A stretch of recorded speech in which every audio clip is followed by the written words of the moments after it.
make it 13:55, am I correct? More or less on my old-fashioned watch. Proper watch, just like Don Taylor. Welcome to this session. There's so much exciting, shiny, new stuff around. And in L&D, we get very excited by that. But it's really important that we think about how do we use this shiny new stuff in order to have impact. So today, that's what we're going to be talking about. We're going to be talking about the shiny new stuff. It's not quite as shiny and new as AI, but VR is still pretty shiny and new. So we're going to take you on a journey all the way from inside your mind, all the way to outer space. I'm Stella Collins. I'm Chief Learning Officer and co-founder at Stella Labs. And I have my very charming speakers here. So we've got Charlie Neuner from PwC, and we've got Matt Day all the way from the European Astronaut Centre. I want to start off by asking all of you a quick poll. And we're going to do old-fashioned hand-raising polls. Very important to move your body to keep your brain working. So we're not going to do picky polls. We're going to do hands up. So please put your hand up if you are not using VR in any way whatsoever. Okay. And can I get one example? Can you tell us why you're not using it? And can you shout? You're still finding out how and what for. So that's a really good question to ask, isn't it? You know, how do we do it and what for? Well, I think you're going to get some of the how today, and maybe even some of the what for.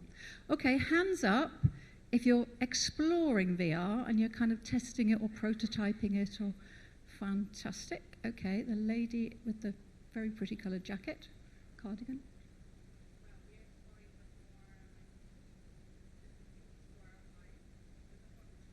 Just speak up a little bit.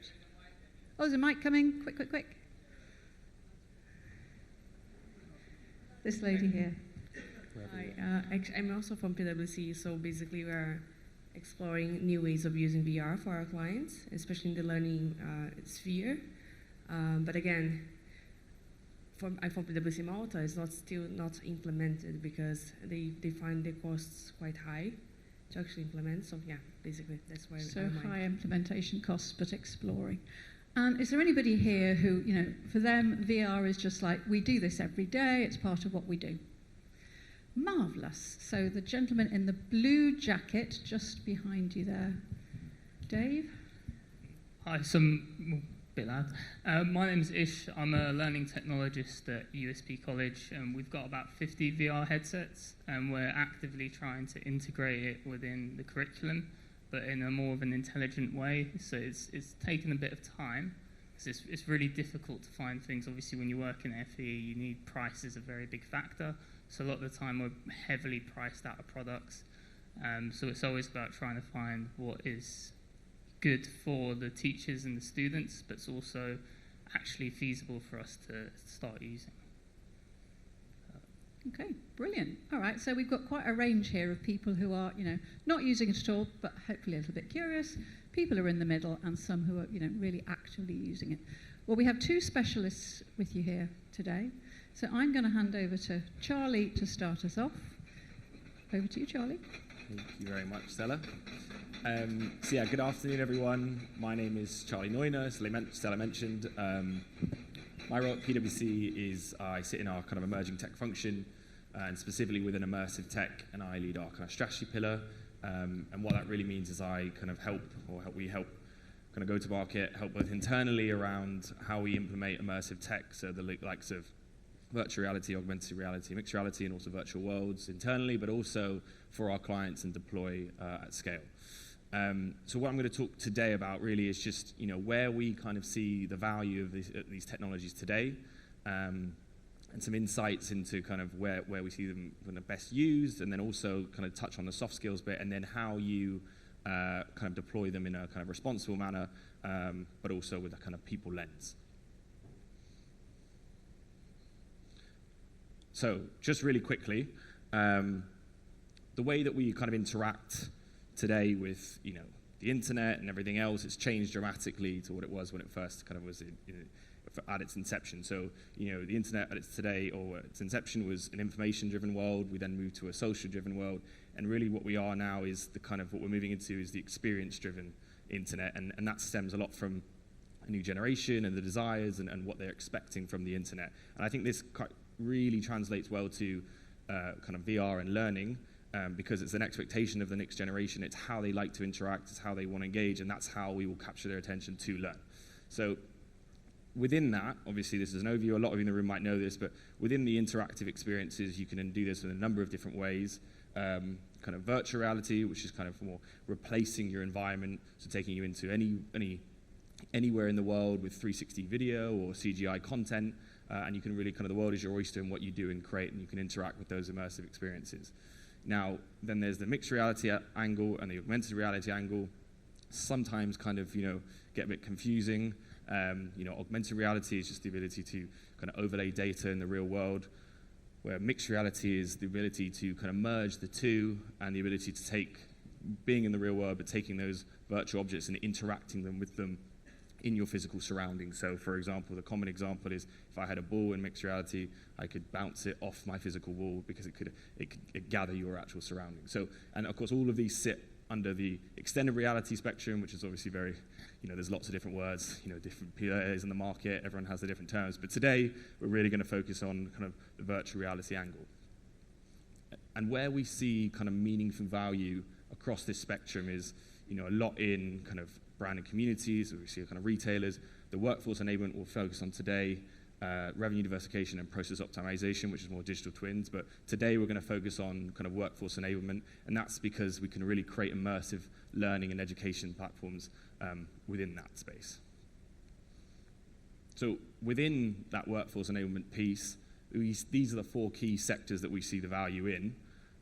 Now, obviously training, which we'll kind of dive into today, but also the way that you can train using remote collaboration, so bringing people together that aren't co-located into a spatial environment, being able to talk to each other and learn. The recruitment and onboarding piece, as well as the remote assistance, and that's an area that we're seeing really take off, not just in the kind of the industrial space, but also in the likes of healthcare. I know we had our first surgery last week or a few weeks ago, using the new Apple Vision Pro as almost like a remote assistance tool. So lots in that space from a training perspective and remote assistance. But today, again, training is our main focus.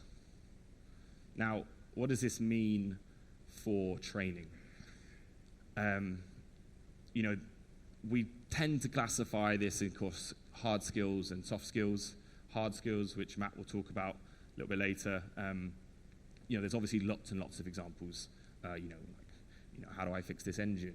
If I can't access that engine, I can use that, practice that in VR so that when I get to that engine, I'm more confident to do that. There's lots of examples, and I think what's really interesting for us at PwC is the soft skills element and using that to better train your staff to have more confidence in that space. But within those 2 sectors, we see 4 main kind of areas, which are your dangerous, impossible, counterproductive, and expensive situations. So dangerous, again, a lot of you are aware, if I need to fix this electrical wire, how do I teach that individual to go fix that electrical wire without, putting them at risk? Obviously, you can do that through other training methods, but how do you give them the hands-on kind of, or foundations or hands-on kind of confidence to fix that wire, and whatever that situation is, you can do that with VR. So that's classified as a dangerous situation. Impossible situations, which I'll come on to in the next example, is really around how do I take someone that they can never into an area or in a situation that it is literally impossible to put them into. So in the shoes of somebody else, how does it feel to be on the other end of that conversation? And that's what we'll talk about in a little bit. Counterproductive, for us that means, how if I'm an employer and I've got a new employee and I have my kind of brand reputation to focus on and to uphold, how do I ensure that that new employee is best prepared for those future interactions with individuals out there in the world? And we see that instead of, obviously you can do on the fly training in the field and understand it, but is that counterproductive for your brand later down the line? And we use VR as a way of training and upskilling people to ensure that they are productive when they get to those matters, as well as them being topped up, of course, by the actual in-person training when they actually kind of go out in the field. And then lastly, expensive. Again, this is the bit that, from a VR perspective, the easiest to write the business case. If I have to, shut down the oil rig for 2 minutes to do a specific protocol, if I can use VR to, to improve and move it from 2 minutes to 1 minute because the people are more efficient, obviously, then that's a really good use case, and because of the cost you save. Similarly, if I have to take that crane out of production because we only have 3 of them, that's a huge cost to the business. If I can get an employee up to 80-85% confident in order to operate on that crane, then once they get on the crane, then obviously they are, again, you're saving a lot of cost in that manner. So that's where we see kind of the main use cases. Now, we did a survey a few years back now, which I'm sure a lot of you have seen, around how you use the kind of immersive and VR for more efficient and effective training. And I think what's key to point out here is this was done on a soft skills kind of module. So this was done on an inclusive leadership training, not your hard skills. And you could argue that these numbers would, be X-fold as a result of that because of the kind of hands-on practice. But, what we found is that, when you compare the VR training to the classroom training, people are 4 times faster to train in VR than the classroom. And obviously, that number didn't account for people's travel time and, and so on and so forth. So you're already seeing huge improvements from like a 2-hour lesson into what was like a half an hour ability to train someone in VR. So again, huge ability in terms of training employees faster. There's also the ability to have more confidence in the way that they're kind of applying their skills once they've been trained. The obvious example here is if I've been trained and I've lived through that conversation, I'm therefore understand how to be better prepared to kind of produce and answer that in a real life setting, because the immersion in VR and the real life situations that you live through. And that was, again, a comparison both in-person training as well as e-learning. And then, again, one of the big things is obviously the cost implications with VR. What we found is that when you scale it across 3,000 learners, we found it to be 52% more cost-effective than classroom training. Now, obviously, 3,000 learners is still a hell of a lot of learners, but you have cost parity at, I think it was 195 learners as well. So there's lots of different ways that you can implement this, and then once what we see the real value is that this was one module. If you then have the headsets to then look at other modules and you can start scaling that environment, and the VR being used for multiple different use cases, then you start to see a real return on investment in your business. What I just want to talk to now is one example that we've done at PwC, which really focuses in on the kind of soft skills angle. And that's a module we've created called In My Shoes. What this is, it's unconscious bias training that puts you in the shoes of an ethnic minority at the workplace. It was originally created for ourselves. So what we did is we worked with our multicultural business network, our kind of diversity and inclusion team, as well as our kind of immersive team, to create this experience, to bring the real life examples of what happens at the workplace, at our own workplace, and then kind of put those back onto our people. It's about an 18-minute experience, and through it, you are kind of an ethnic minority at the workplace, you experience different microaggressions, and you have to make various decisions based on based on what's given in front of you. So for example, when you're left, do you speak about the presentation coming up? Do you ask about the weekend? In the promotion conversation, do you bring that up, or do you talk about the next project? All these things that, for us may feel like, regular conversations, but seeing the impact and the biases that take place are what's really, really interesting from another lens. So, what we've tried to do is, and there's plenty of fantastic kind of unconscious bias trainings out there, but what we found is that it's very difficult to take, let's say, for someone that's lived through it to tell those stories. It brings up those memories constantly, and it's quite a burden almost on that person to kind of speak to them. If we can take those, couple them, put them into VR, and then spread across our whole staff, not only do we take that burden off that individual, but then we then scale it across an organization. So that's what we've seen kind of a lot of success in. It was rolled out across our entire staff, so about 26,000. Majority went through, or a lot of them went through it in VR, others went through it in like a 360 desktop, and now it's an offering that's part of a wider curriculum that goes out to our clients. So, but what's really important about it is that the VR is fantastic for putting you in the shoes of others, but then on what's equally as important is the debrief thereafter. You need to speak about what you saw and what characters you resonated with and everything and other things that came up. And that is also equally as important because the VR is great on its own, but it also needs to be part of a kind of a blended learning program as well. So again, there's just a couple of examples and from a soft skills lens. Obviously, really excited about what's next in the kind of VR space coming. We've got advancements in hardware. Can't say that it's making things much cheaper, but you've got Apple in the game, you've got Meta's got new headsets, you've got Pico, there's lots of space. It's the most competitive it's been since its inception. So that's super exciting and what that means for the industry. You've also, as a result, got increased developers in the ecosystem around what they can do in this space and what we can create, the improved user experience, graphical fidelity. But for us, the most important thing is the convergence angle. For a long time, even with ourselves, we've thought about emerging tech in silos. The way that that AI, Gen AI, is almost taking the oxygen out of the room. How do we couple that with the rest of these technologies? And there's plenty of vendors out there today working. They're using AI alongside VR to kind of have more engaging trainings. Improve negotiations. How do you not just have scripted conversations? It's this could go anywhere, and it's the real world. So some really obviously there's ethical implications, and you have to be very careful about how you train these tools. But kind of we've got so much possibilities as a result of that convergence, as well as the costs coming down around, we've seen clients look at designing buildings. How do we take those 3D assets for a building that coming in 2 years' time? How do we ensure that in 2 years' time the new staff are ready to go on that building, and they know where to go and what to fix? You take those 3D assets and you build it into the training curriculum as you go, so that it's ready for day one, and the employees are ready for day one when the building opens. So lots of really interesting things in terms of what next. And lastly, the thing I just want to speak about briefly is kind of that responsible XR framework. So obviously there's things around the need to kind of get up to speed with these technologies. A lot of you in the room are already doing that, which is fantastic, and developing a strategy around kind of where is it that at my organization I can see this working, or where are kind of pain points, testing the waters, and then always thinking of it with the people lens. It is another tool. I mean, it's a shiny tool, as Stella pointed out, but really, it needs to have, ultimately, it's like any other tool. It needs to be deployed correctly. It needs to have a responsible owner. It needs to have a device management system. You need to start building the use cases thereafter, because if not, it will be bought and put in a cupboard. And then obviously, the moment you do that within your business, then when it comes up again around, we should do something else in VR, you'll just get pointed to, well, we bought X amount of headsets and they're in the cupboard, and why is that?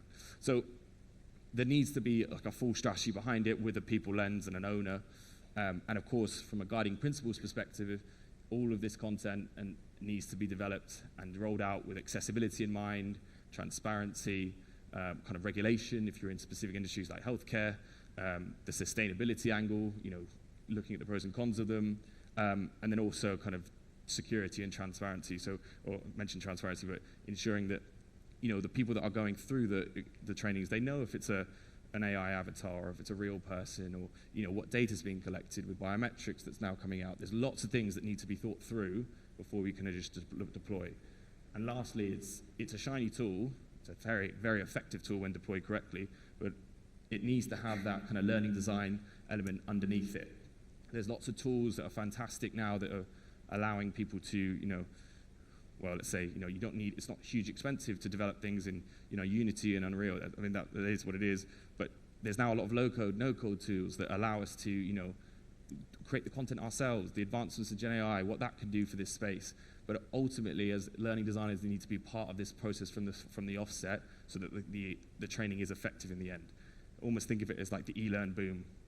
E-learns were coming out of everyone's ears at one point, and that's the same thing with VR. We just need to ensure that there's a learning design element that runs through it. Awesome. Thank you very much.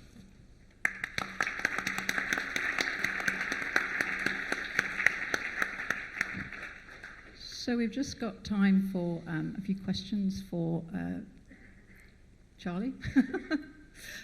before we move on to Matt. There'll be a little bit extra time at the end to sort of bring all the questions together.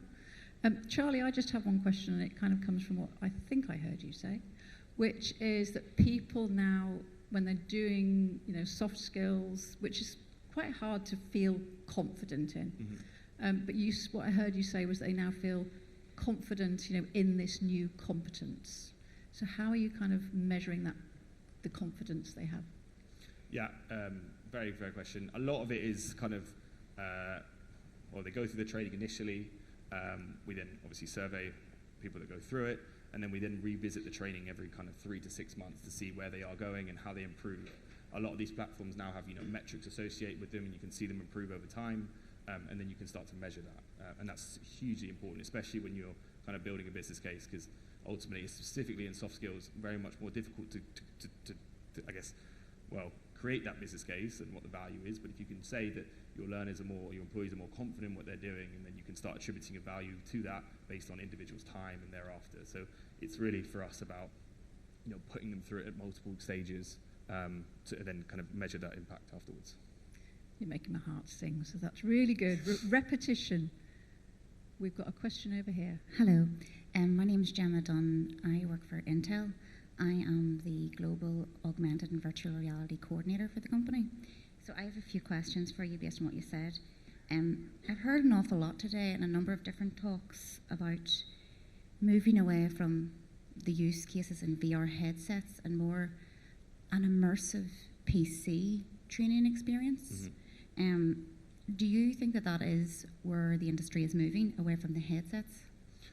So, very fair question, and the likes of virtual worlds and those 2D platforms, they are very, very fantastic for specific use cases in the same way that VR is fantastic for other use cases. And I think we have to think them as, VR does not solve the problem from a training perspective, full stop, neither does 2D kind of virtual worlds. And I think the 2D virtual worlds angle is fantastic for, how do you get larger scale people, like for example, we have a virtual campus at PwC. We can host almost like our all hands meetings with thousands of people in them, and what's really fascinating about them is that it gives people the ability to traverse the world and like have their own, sense of kind of movement within the space, so they're more engaged, and you can have more activities than just sitting on a Zoom call. Now, that's not saying that Zoom is also not the answer, but for specific instances, I think 2D virtual worlds and immersive thing is fantastic. But I don't think that takes away from the power of VR around simulation trainings and putting you through difficult situations, because even as VR headsets become more advanced and they come smaller and lighter weight, and the argument is we'll move to glasses, there will still be a space where VR will be highly impactful to, replace simulators or whatever, or supplement simulators or whatever it may be. So I think we have to just make sure that, yes, there is a movement towards that, but remember that it is one tool that can be used for great things, and there are other tools that are used for other things as well. Okay, so then this is a follow-up question based on your answer. We'll let you have one follow-up question. Okay, thank you. I am struggling to scale VR across and I'm just wondering, have you ever seen a company successfully scale up VR where most of the activities are in a standing position, not a sitting position? In a standing position? Yeah. Well, I think from a VR lens, it's probably very difficult from a standing perspective because of your health and safety concerns that come with it. And even when we create our experiences, it's, we're often told, make sure your client's seated or the individual seated. So that's a big part of it. That's not saying that you can't be standard while sat down and still can traverse a world. That happens a lot in our remote collaboration settings, and we do that a lot.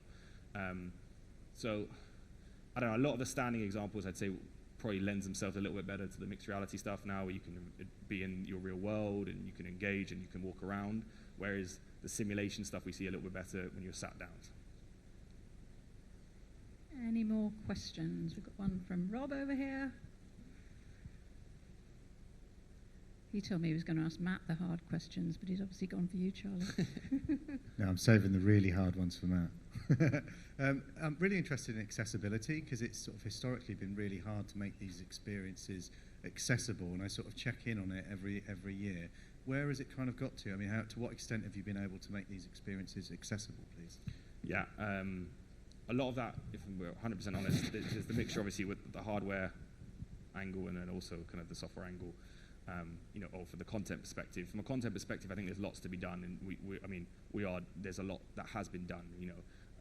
The ability to, like, for example, in my shoe stuff, it's got closed captions, it's got, there's the ability to have kind of distort the audio. There's lots of different things that are working. The hardware lens, now you've got, some people can't wear their headsets for specific reasons, and it's all about being very upfront and honest, not honest, but upfront in telling the user like what this is good for, where it can't be used, and communicating that. And I think having the fallback, we run a big training that just happened last week with, it happened simultaneously. 100 people go through VR in a remote collaboration setting to learn how to have client conversations. Really good use case. Every year we have situations where people can't do it for specific reasons, and it's ensuring you have a backup for that. And I think that's the most important thing.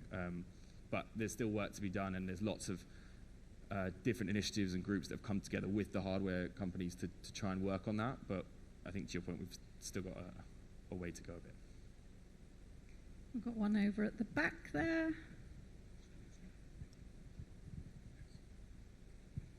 Hello, thank you. I'm very interested by the fact you say you are discussing about interoperability.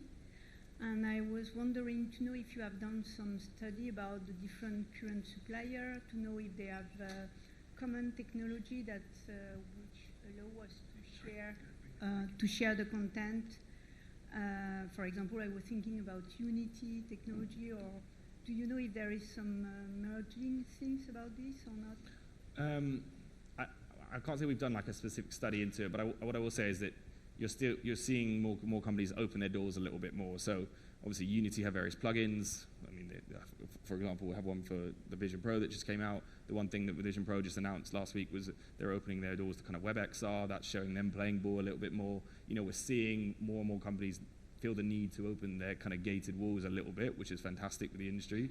Allows developers to do more and more headsets, more hardware.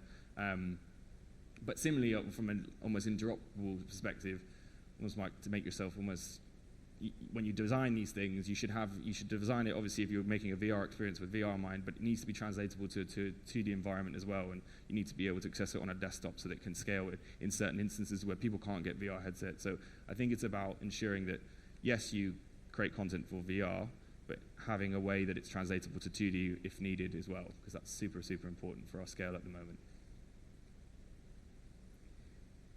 We've got time for one last question, and then we can come back to Charlie later. Hi. So my question is at the college we use ArborXR to manage our headsets, and it's something I'd recommend to everyone here if you are really interested in having VR headsets set up. It's a really seamless app in terms of you don't need to plug in a headset to deploy a new app or an update. You can do it all wirelessly, so it's really useful for things like that. So what kind of management system are you using for the VR headsets that you're working with? Very similar situation. We use a mixture of Arbor, we use Quest for Business, and those are predominantly the main ones we use. We've looked at trying integrating, we use, for example, VMware across all of our devices that are not VR headsets. We've looked at putting that so that it just becomes part of the ecosystem, which would be an ideal situation for us, because then it could be managed all by IT, which would be fantastic for scale from an enterprise perspective. But at the moment we're not tied to one, but we use multiple so that we can ensure that we have the best kind of possible advice when we speak to our clients. Just a quick follow-up question on that is, so you're running VR sessions, but is that across your whole organization? Like, are you taking the headsets to places? How is that kind of affecting how you're going about running your sessions? Because there's a lot of kind of little things that go behind running a VR session to make sure the headsets are all working fine, they're all online properly. How have you been finding that experience if you have been doing that kind of stuff? Yeah, very good question. So some of the events are kind of in-person sessions where it's part of a wider kind of blended learning curriculum where the program will go off and do other things, and in-person sessions, and they'll come into a VR session. And obviously, to your point, there's lots to go into it, ensuring headsets are charged and they're set up correctly and people are comfortable in them, and the list goes on. And it's not an easy task. So you're completely right.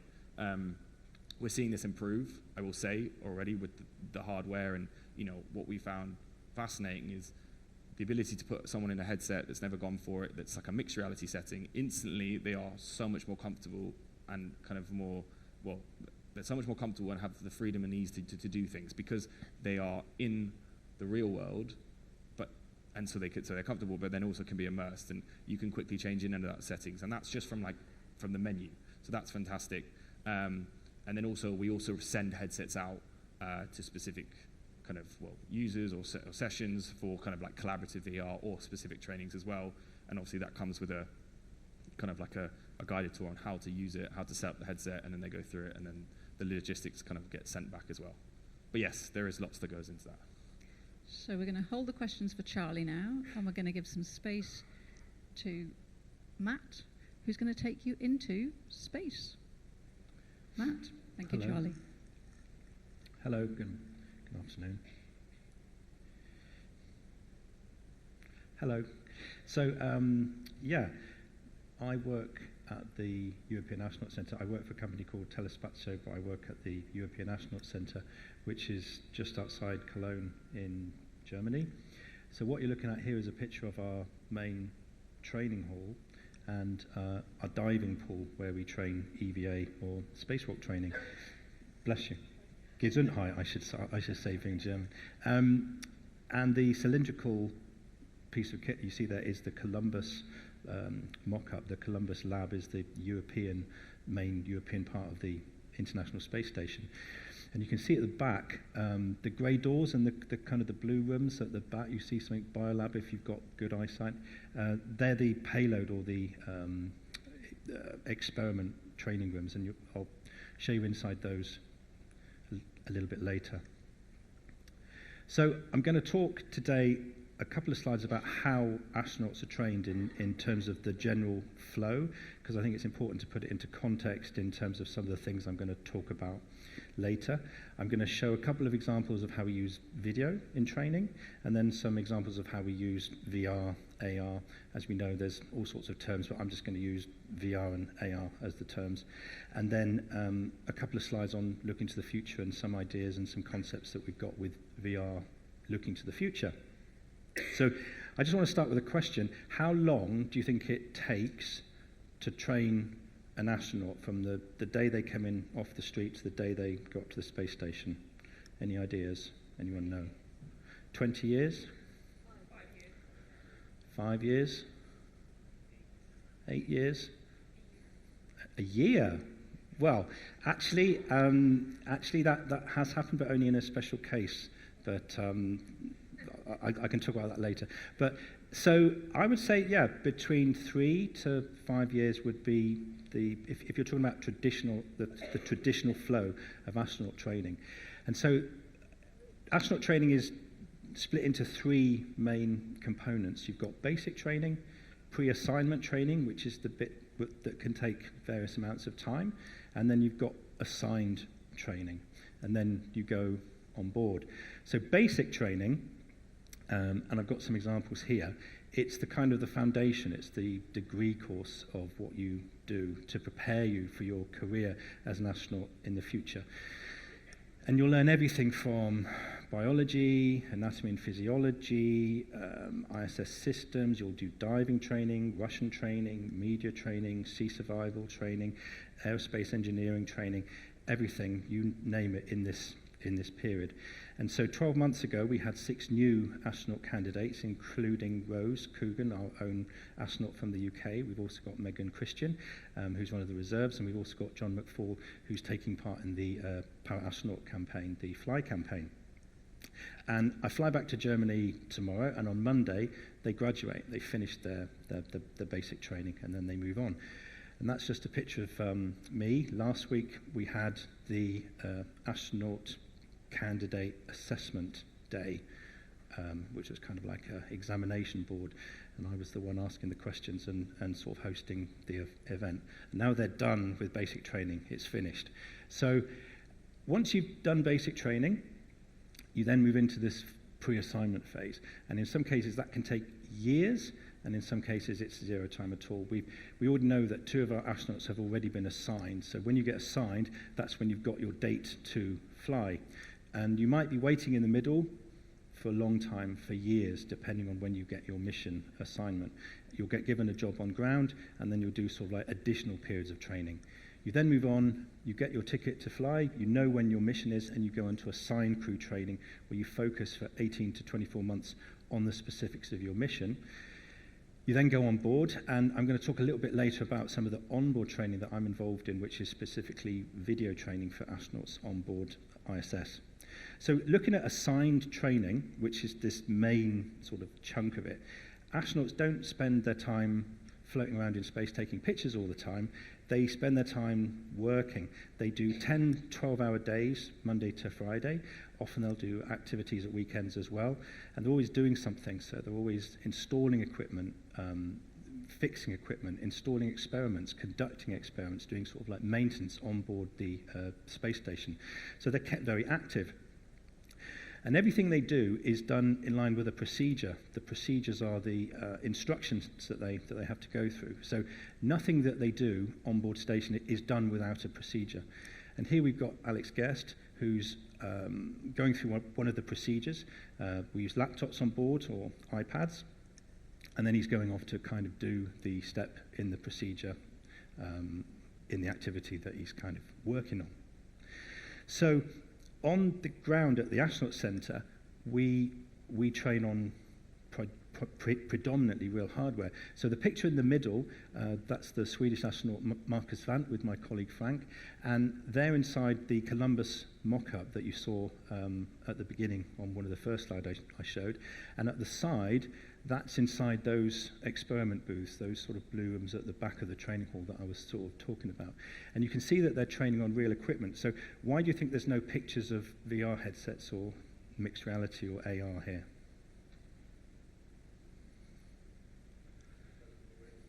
Because we're using the real equipment, we're using the real thing. So we've got very high fidelity equipment. In some cases, we've got the actual flight equipment that they're going to use. And the astronaut really needs to kind of feel the experience of how tense this cable is, or how tight they need to kind of tighten this nut. So for this sort of real hands-on training, we tend to use real equipment. So I said earlier about where we use video on board. So if we're training them on ground with real equipment, why do you think we would need to use supplementary video on board ISS?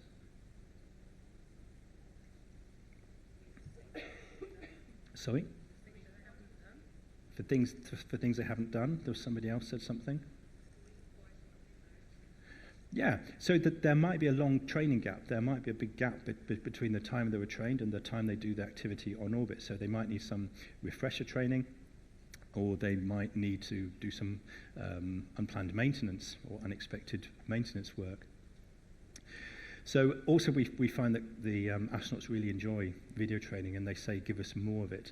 So we either create very, very short 20-second very short clips which we embed into the steps in the procedure, or we create what I call YouTube tutorials for astronauts, which are kind of 5-minute videos which they'll watch before they do the activity. And this was Tim, he was one of the first people that we made a video for during his mission, which was already back in 2015. So here's some examples of some videos that I've been involved in putting together.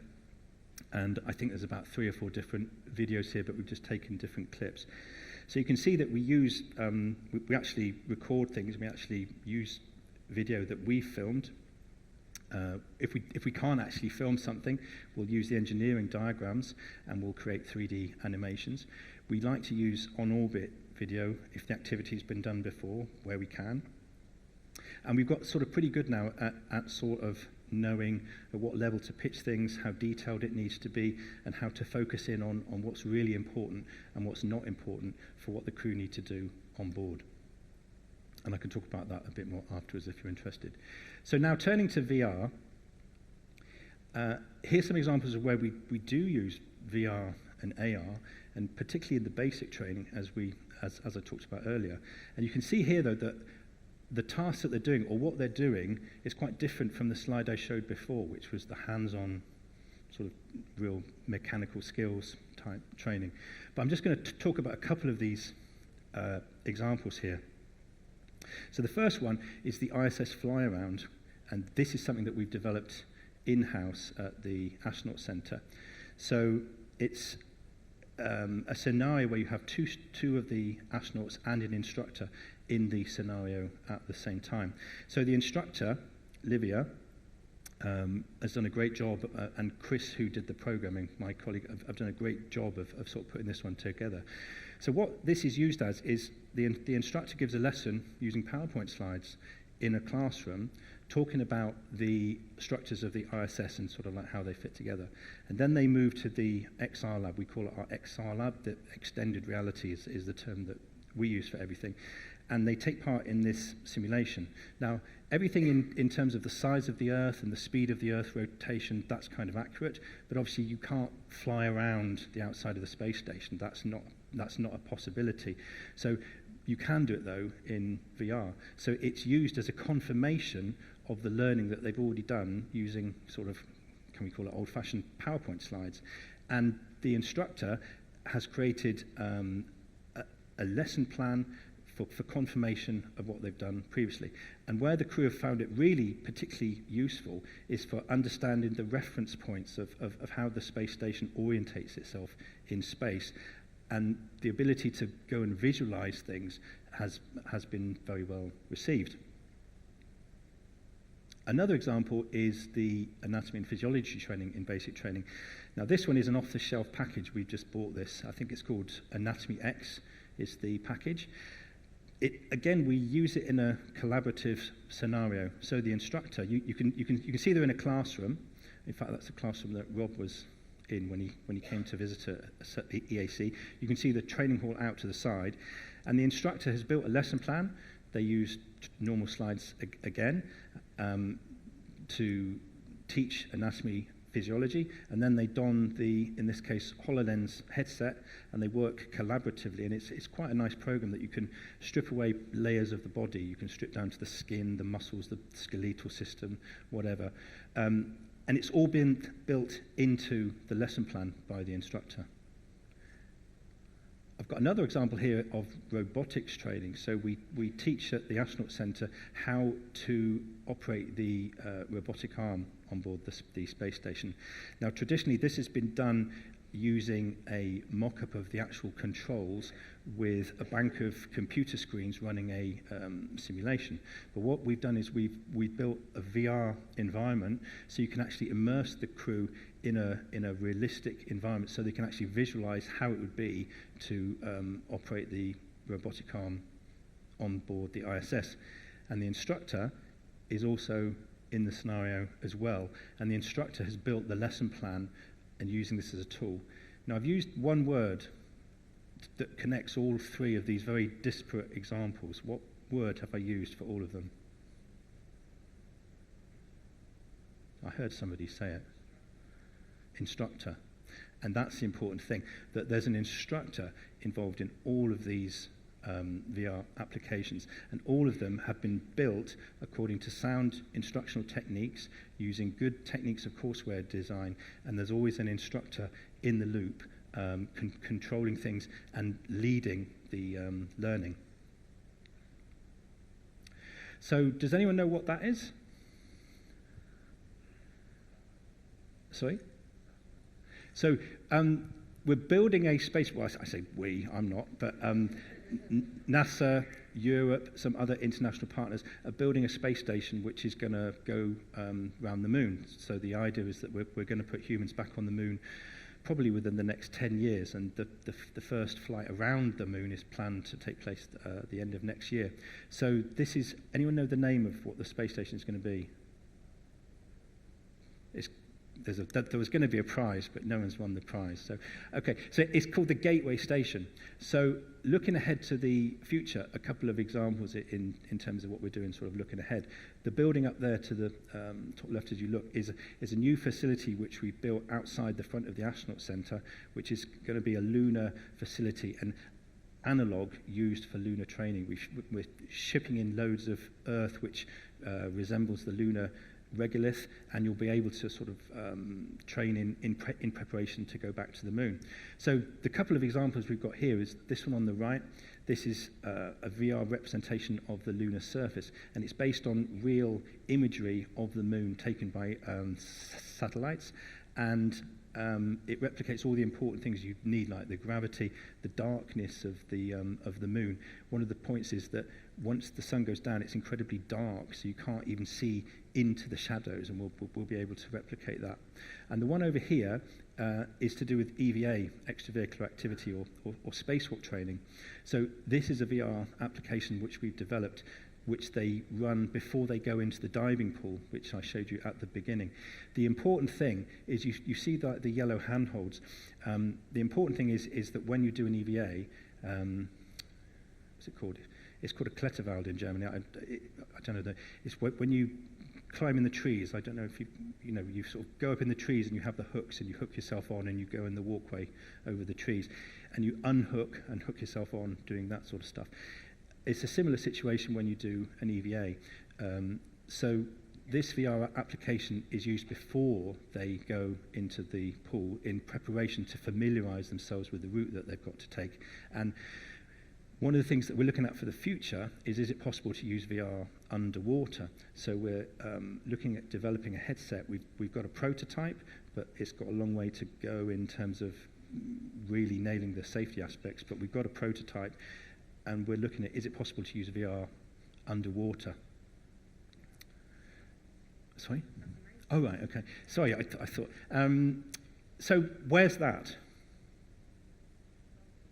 Who said it? It was over here. Who was it? It was you. You get a prize. I've got a prize for you. Come up and see me at the end, and I've got a prize for you.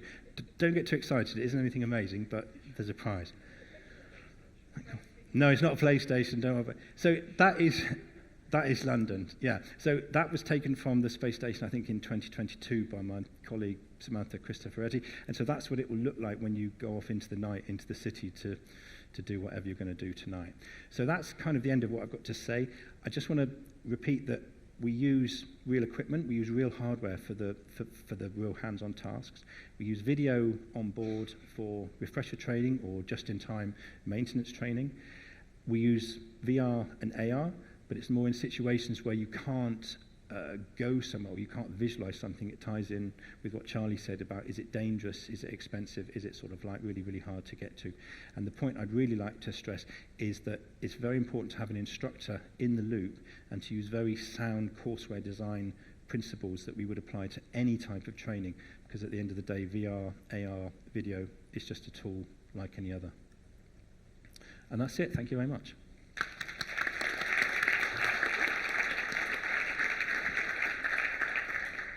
So, thank you very much, Matt. I've got one quick question before I open the audience up for new questions.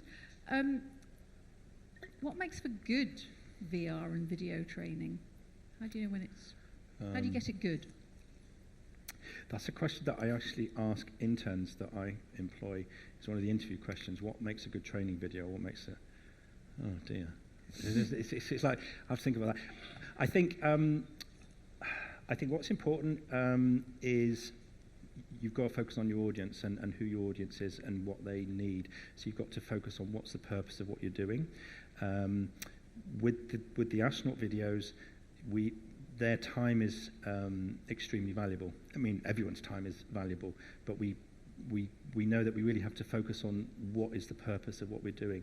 So we try to get rid of any superfluous information which is not direct and supporting the objective of what you're trying to do. And we try to make sure that they've got a natural logic, that they've got an inbuilt logic to them, whatever that logic is. So that you've got to try and tell a story within the video in terms of, okay, this is what you're going to do, this is why you're going to do it, this is where you're going to be working, and these are the activities that you're going to do. And cut out any fat, really concentrate on the audience and what they need, and then just make sure that everything has a logical flow and that the information is presented in a clear way. And I think you can transfer that to VR, that make sure that it's got a clear purpose in mind and that you're solving a problem that exists and not something that doesn't exist. I think, yeah, that would be my answer. Do do I get the job? Can I You be an can intern have at the job, EAC? yes. I think, looking at your audience and solving a problem that exists is both incredibly important. Any questions from the audience, particularly for Matt? We've got one at the back.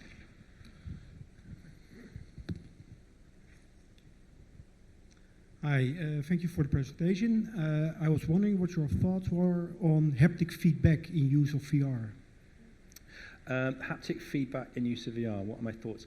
I would say that's one of the reasons why we don't use it as well for kind of real mechanical training. We've obviously looked at various types of haptic glove, haptic feedback systems for gloves, and we found none of them suitable for what we need. So it's kind of like I was saying earlier, that often if you're doing a mechanical task, you really need to kind of feel the torque in the wrench, or you need to kind of feel how flexible the cable is, or get an idea of, you really need that. And we're not there yet in terms of that haptic feedback for VR. It's just not there at the moment. Maybe it'll come in the future. Headsets have got a lot better. Maybe these systems will become more sophisticated and more able to respond to kind of fine motor movements, fine motor skills. But at the moment, it's not there. So if there's a task where you really need that, it's not so suitable. It's very good at kind of familiarizing you with an environment, or like I say, taking you somewhere where you can't necessarily go, or it's really expensive to go to, but you can't do that fine touch stuff. Not yet. So there's another question down here from our prize winner. Of course, you come up and get the yeah.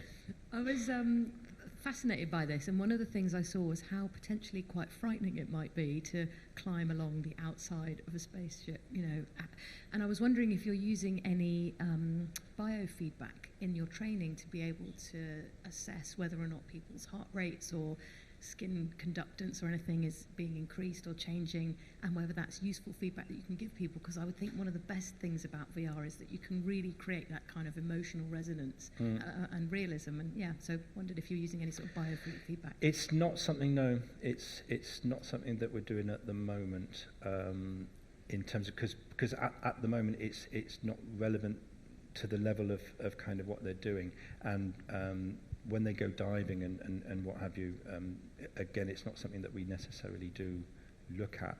I've got a couple of stories about that, but that's for another time. There was an astronaut whose helmet started to fill with water while he was doing a spacewalk, and that was Luca Parmitano, a long time ago now, and there was a malfunction in his spacesuit, and his helmet started to fill with water, and he was outside the space station in the dark, lost radio communications, and his pulse was like probably my resting pulse. But he was a test pilot and used to kind of stress. But I think I mentioned procedures. The astronauts become very trusting of the procedures, and I think the difference is they tend not to panic like I would panic. They tend to be very focused on what's the outcome, what do I need to do, what's the alternative here. But it's an interesting question about the physiological feedback. I think we could all do with some of that training. I think we've got another question at the back. Hi. First of all, thank you, because I was just geeking out the entire time. It was brilliant. I was interested because you do have this incredibly long learning pathway to actually implementing the skills. How do you maintain accuracy in terms of assessment and kind of keep that interesting for the people in training? Because I'm guessing it's not just a 10 multiple choice tick box. That's a very good question, actually. And motivation is one thing that we're always stressing to our instructors, that it's a key thing that you've got to put across, because astronauts receive so much training, and we're constantly looking at ways to reduce the duration of the training flow. The basic training, we've reduced it down to 12 months. The previous basic training was 18 months to 2 years for the Tim Peake group back in 2009.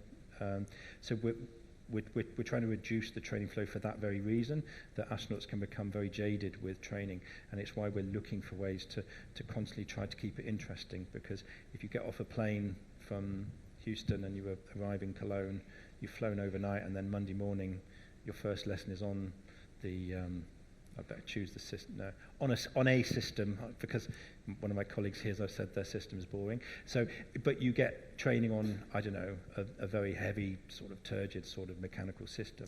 It can be difficult, you know, to maintain interest. And often, you know, the jet lag, they're tired, they're interested, but it's very hard. So you've just got to try and work on motivation, work on keeping the training interactive and as fun as you possibly can. That's like a really major question, isn't it, that all of us could do with answering. How do we keep the repetitive stuff? Because I was thinking there's a lot of repetition in what they have to do. How do we keep that engaging? Question for all of us. Any other questions for Matt? Yes, we've got one over here. And then we'll open up the Matt and Charlie show.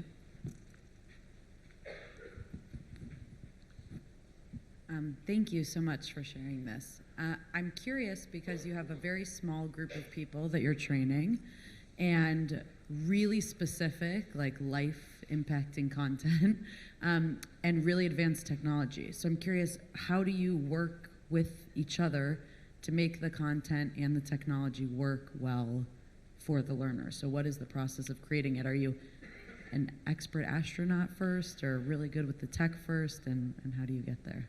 I think the key is we've got quite a diverse team of people who will work on a training project with different skill sets.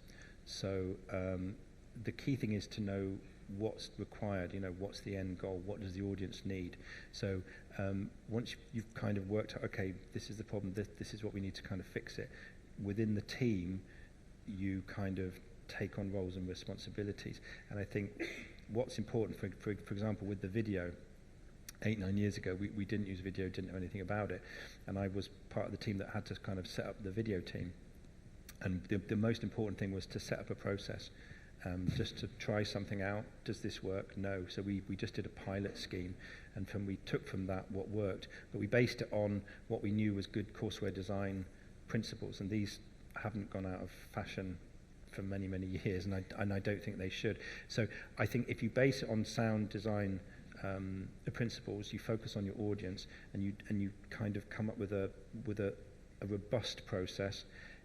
It might be that you have to deviate at certain times, but as long as that's kind of set, everyone's on the same page, and you know, the review cycle is very important. We always make sure that everything's reviewed. For example, with the videos, nothing gets released until it's been reviewed by an actual present-day astronaut, because I might think I know as much as there is about astronauts, but I've never been an astronaut, so I can't see it from their perspective.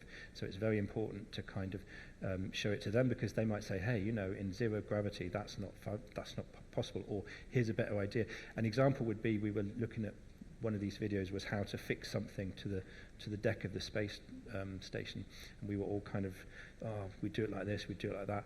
One of the astronauts just came in, I think it was Luca actually again. He said, oh no, what I'd do is I would just go up, put my feet on the ceiling, and I would just press down. And he's like 6'3" or something, so he'd be able to like put his feet on the, well, yeah, up and down has no meaning, but he would literally be able to sort of have his feet on the ceiling and be pressing down like that. And it's a concept that just wouldn't have naturally occurred to us. Of course you can do that. And so we're constantly trying to put ourselves in the mindset of an astronaut, but it's important to really have them involved in the training as well, so that, or at least at some point, so that you can get that unique perspective on it. And I would do that with any sort of training. I would recommend you really focus on your audience and get the audience needs. That's like the ultimate in knowing your customer's environment, isn't it? It's an amazing story. Okay, let's open the questioning up a bit more to both of them. Do you want to sit down, Jen? Yes. Or, yeah, we'll all sit down then. Any more questions? One at the back. This is great exercise for you, Dave. Thank you. Hi, my question is for Matt. So how do you cope up with the changes to the VR learning material?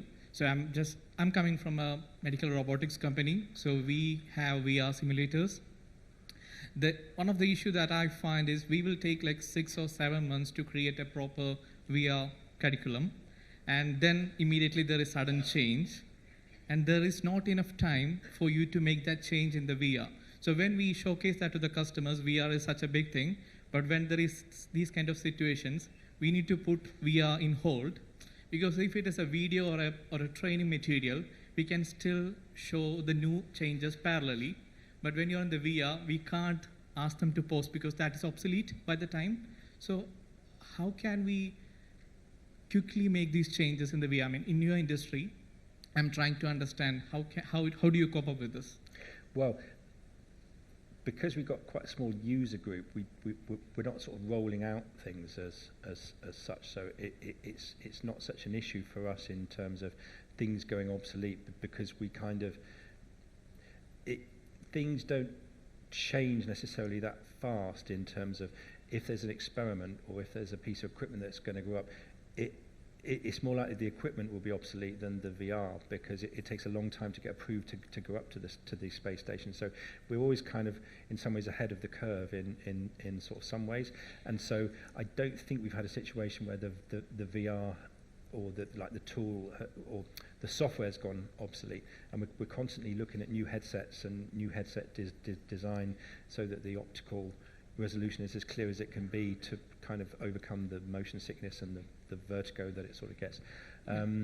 But for us, it's not really an issue. Yeah, I have one more slight question regarding the point that you just mentioned regarding the hardware itself. So I can see from your images you have used HTC's first generation, second generation, the latest Meta Procure. So I can see VR and AR headsets. So my question is regarding, because there is a sudden change in all these headsets, because even Apple released a new one, everyone is looking at Apple headsets, but that technology has been there for the last 2 years because the HTC created and Meta created similar headsets. So how do you manage the headset when the headset itself become obsolete? How do we manage? How do you, I mean, so is there a situation where certain headsets will become obsolete because once you are completely moving into AR, you can't use VR headsets anymore? So is there a situation that, do you manage it like, okay, if you're going to a new technology, certain hardware will become completely obsolete in your industry? Yeah, I mean, we've already changed headsets a couple of times, but again, I think it comes back to, because we're a small user group, it's not an impact. If we had 10,000 people, it might be an impact. So it's not something that for us is a particular issue. So if a headset goes obsolete, we will. We've always got our tech team looking at, okay, what's the latest headset, what's the latest technology that we need to be looking at, and so we try to keep as current as we can. And with the old headsets, I'm not sure what we do with them. Just to add on that, I mean, how you define obsolete is quite interesting, because, like, for example, we still use Quest 2s. We've had them for a number of years. They're still great devices. Yes, you can argue that there are better devices out there, and we have some Quest 3s, and we have, Quest Pros, or we have, the Vision Pros. But, the Quest 2, we've got, over 200-300 in the UK. They're still great devices, and all the content still runs on them. So what I'd say is that, yes, you could have better headsets, but the content you're creating probably still works on those headsets as well. Yeah, I mean, I'm mainly concerned can about I the ask VR you, and AR. we might want to hear from somebody else. Has anybody else got one last question? We've got somebody over, we've got two. Two quick last questions. Thank you for your question. I have a question for Charlie. From a military and law enforcement perspective, what are your thoughts about performance support in augmented reality, like a head-up display, and when there's information overload, so the operative does not function really well because he is overfed with information? Yeah, it's a very good question. A lot of that, because I mean, there was stuff around, like, the US military using HoloLens and lots of different examples. We're seeing a lot of value in almost like remote assistance, kind of like headsets rather than the AR stuff. So, having a heads-up display if you need it, rather than it just being always in front of you.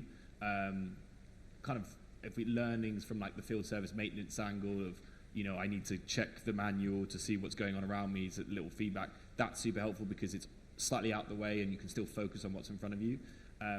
The information overload thing is, every individual is very different. Some people will find it, not a problem at all, and you could argue that, like, the future generations, they'll be, that's just normal for them. But at the moment, we're seeing more value in, like, not a complete headset in those situations, but more kind of remote assistance stuff with, like, the heads up, kind of the little display, like your real world glasses and the likes of that. So that's typically where we've seen the value. But to a point, the example earlier, if you look at something like healthcare and that the Vision Pro being used in that, and not necessarily the actual surgeon, but the person, helping out around different, cleaning utensils and telling them where to go, that's obviously super valuable. But in a high stress kind of, all high stress environments, but in something in like military, we've seen a lot of value in the kind of heads up display stuff rather than the complete view. So we'll just take the last question here, in hopes that everybody else stays. Just to the back. Thank you. Red jumper. Hello. Yeah, question for Charlie. I've got to admit, I'm not at all convinced about the benefits for soft skills. Probably because I'm a filmmaker, that I have made 360 films. Because to me, it's like it's more about emotional immersion rather than spatial immersion. I think one gets in the way of the other. It's almost like going back to theatre, whereas with film you can very quickly direct people's perception into like close-ups and micro expressions and so forth. I just can't really see.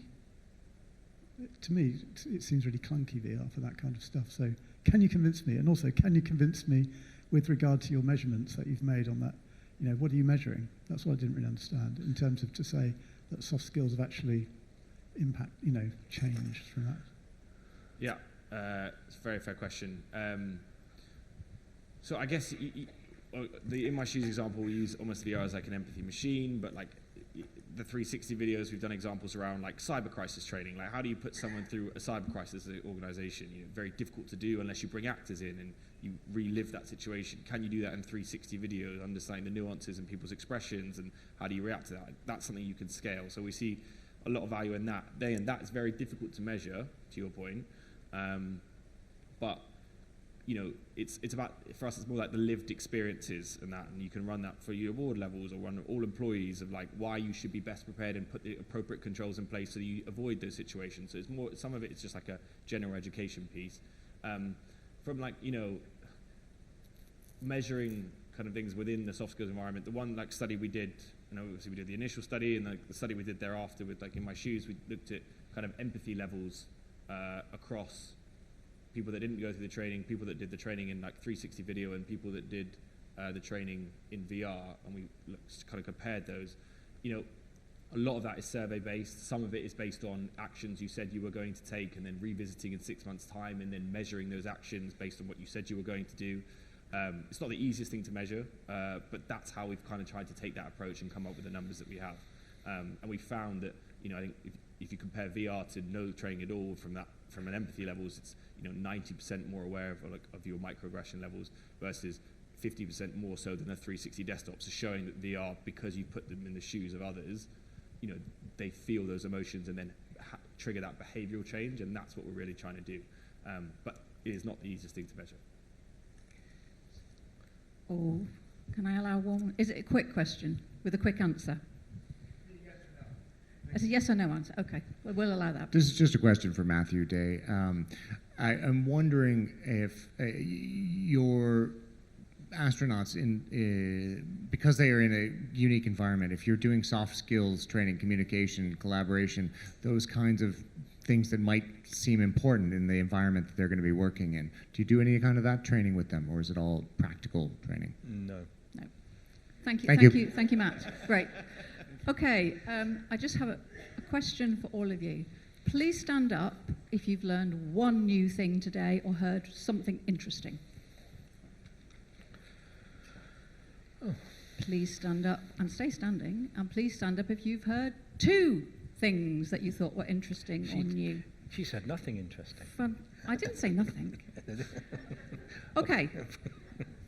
Please give Matt and Charlie a big hand for introducing us to some new ideas.